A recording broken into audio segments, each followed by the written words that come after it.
بسم الله الرحمن الرحیم. درنو او قدرمنو دوستانو، السلام علیکم ورحمت الله تعالی وبرکاتہ. کچیرته په تاسو کې یو داسې رنځور وي چې هغه د ګردو ډبرې ولري یا په مثانه کې چرک ولري، هغه ته مو ځینې کورنۍ لارې چارې ښیو چې انشاء الله تعالی له دې تکلیفه به خلاص شي.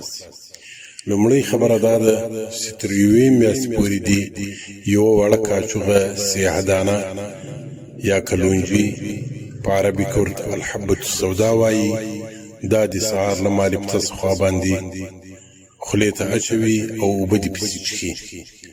زوولو ته یې ضرورت نشته، میده کولو ته هم ضرورت نشته. یوه وړه د چای خوري کاچوغه دې په خوله کې اچوي او ګرمې اوبه دې پسې څښي، 3 ګیلاسه ګرمې اوبه.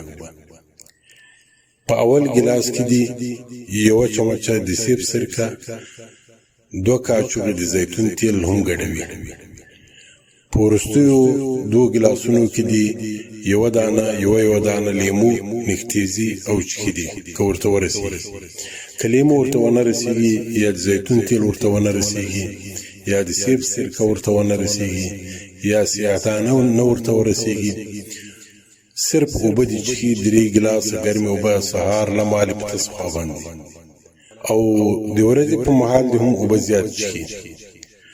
تقریبا مجموع د ورځې باید له 10 تر 12 ګلاسو ګرمو اوبو پورې وچښي.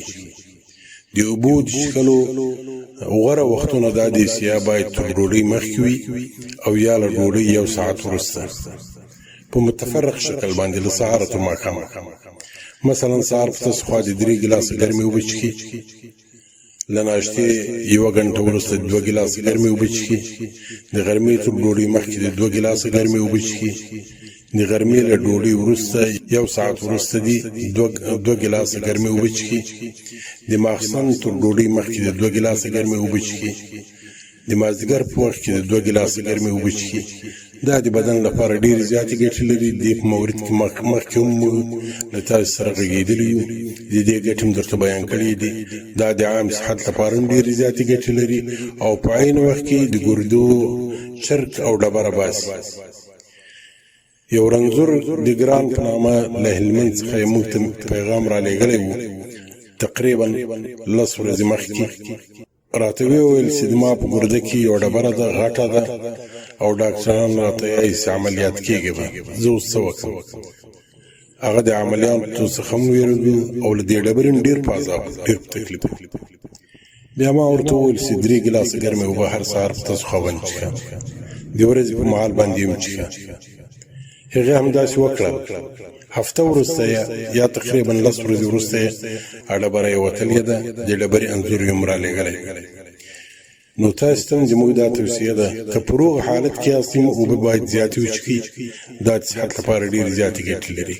خو که داسې وي چې د ګردو رنځ لرئ، د ګردو تکلیف لرئ، کومه طریقه چې موږ درته وښودله همدغه عملي کړئ. انشاء الله تعالی په میاشت کې دننه بم د ګردو چرک او ډبره او هر څه سوي هغه به صفا سي او انشاء الله تعالی له بشپړې روغتیا به برخمن یاست. په دعاګانو کې یاد ساتئ.